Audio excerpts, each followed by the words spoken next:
move on to the maximum hydration method. So I heard about this through a series of events. The first time I heard about it, there were a series of events on Instagram which led to the founder, Pink Cube, or the Max Hydration Method itself on Instagram. They followed me, and I didn't really take note of it too much at first because I was still trying to figure out the curly girl method. But then I heard about it again on Black Girl Long Hair. I saw an article posted about it, and I didn't really have the passion to do it because number one, it looked like a lot of work. Everyone who tells you their first impression of this method, it looks like it lots.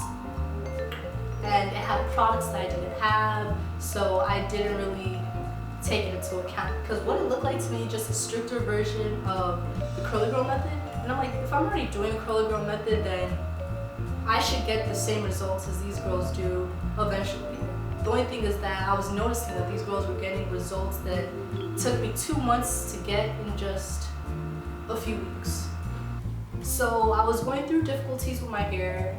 So I went back again and I looked into the maximum hydration method, and I was really impressed by the results. Like, I did my research, guys. Whenever you guys start something new, always do your research. I looked at like Protective Princess. Her result, it just had me sold. So then I decided to give it a try. I purchased some items, I got my material together, I wrote down how I'm gonna do it, wrote down the steps and how I'm going to go through them.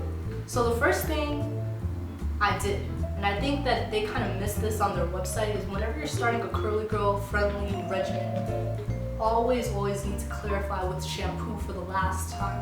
Because like, let's say for example, you're someone who's been using heavy silicone, grease in your hair. You can't just start a curly girl regimen without shampooing for the last time first and then giving up all those ingredients. So if you're starting this method, remember to shampoo your hair first. I took some of my roommates' shampoo, the Trader Joe's Tea Tree Tingle shampoo. So the first step, the pre-treatment, the Cherry Lola caramel treatment, they have all the information on the website, by the way. I'll link in the description bar. I mixed the Greek yogurt, the honey, the molasses, the avocado, the baking soda, and the apple cider vinegar all together. I did not put bananas because when I first went natural, I tried banana treatments and they always got stuck in my hair, and I would be picking bananas out for like a whole week. And I didn't put the aminos. It looks like soy sauce. I didn't feel the need to do that because I'm not going to use it afterwards. If I'm not going to use it afterwards, I don't feel the need to go and buy it. So I did that, and I put in my hair for an hour.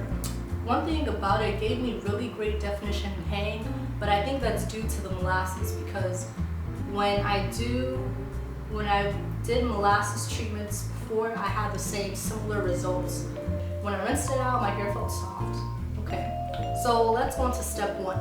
So after you do the Cherry Lola treatment, you only do that once every 2 weeks or as often as you feel like it. So on the other days when I was doing this, you do the clarifying, but the first day you don't.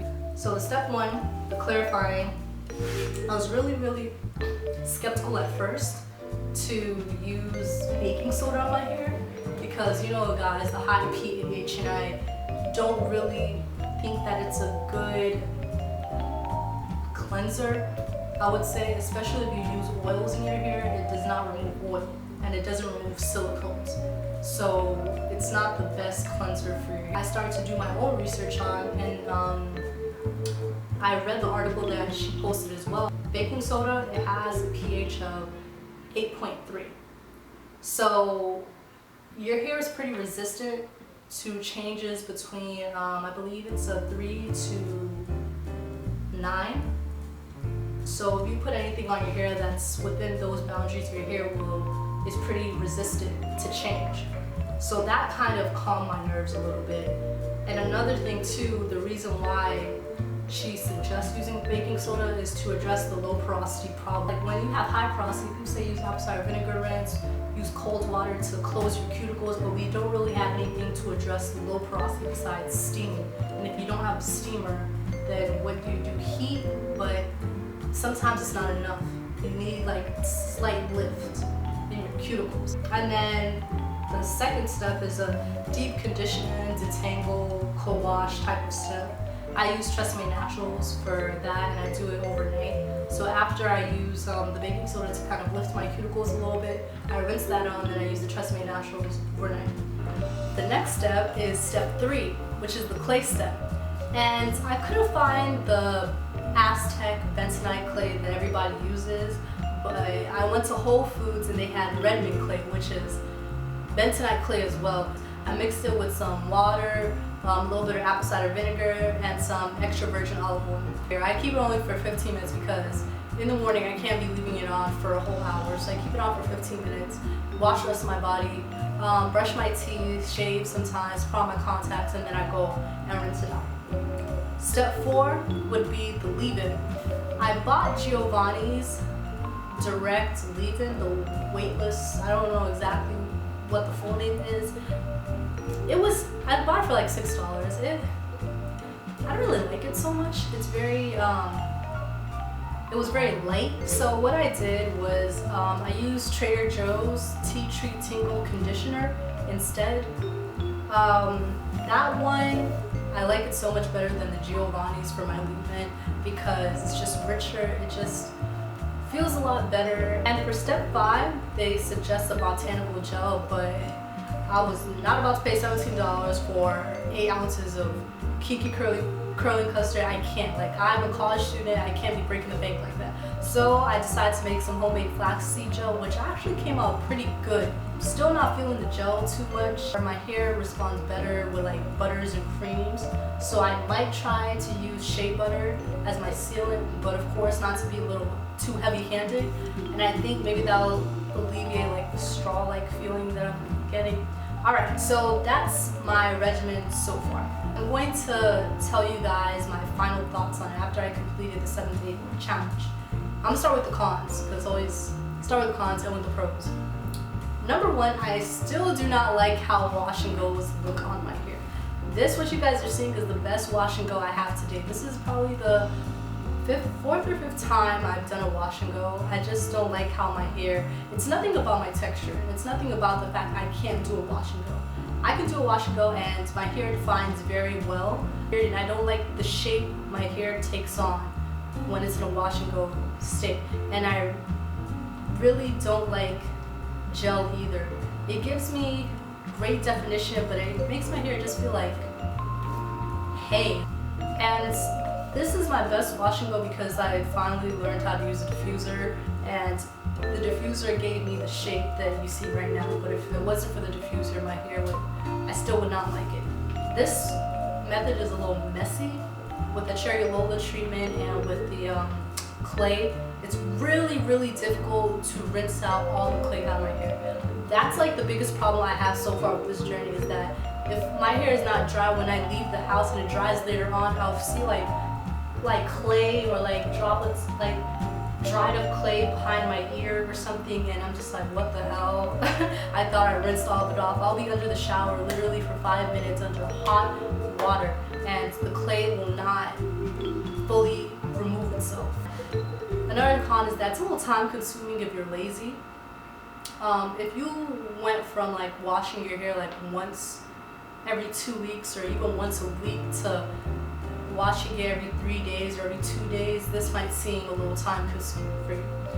Another con is that there's very limited products that are recommended on the website. So, and they're somewhat expensive. It depends on which one you're trying to pick out, but a lot of them go for $2 per ounce.